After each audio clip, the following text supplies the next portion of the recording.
So I grew up in a very small neighborhood in Puerto Rico called Bajuras, about a neighborhood of about 800 people or so, and it's on the northwest coast.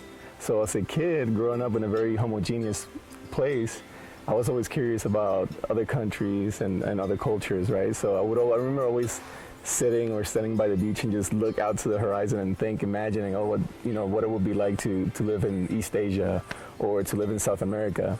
So that kind of sparked my interest in other cultures right there. Then later on in the future, I actually joined the military and I was able to travel around the world. My name is Gonzalez. The title of my thesis is Full Citizenship as Healing, Recovering from Physical and Emotional Ailments as a Military Veteran of Puerto Rico.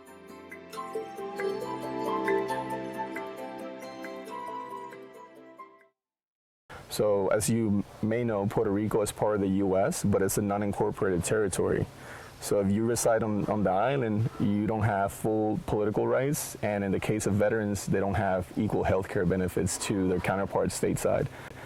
So I became interested in knowing how this phenomena affect these veterans of Puerto Rico having served in the U.S. military and returning back to the island and not having full agency. An interview that I had with a gentleman, he's 85 years old. He served during the Korean War. He was drafted into the U.S. Army.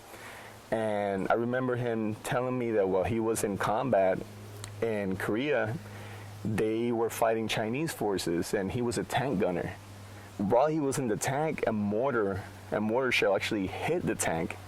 And I remember him telling me very, very vividly how one of his other military members in the tank took off running from desperation and being nervous, and he was shot in front of him. That just stuck to me. It's something that I'll never forget. And I remember him telling me how growing up in rural Puerto Rico, going there and then coming back, although he did get some benefits from serving in the Army, he felt disenfranchised.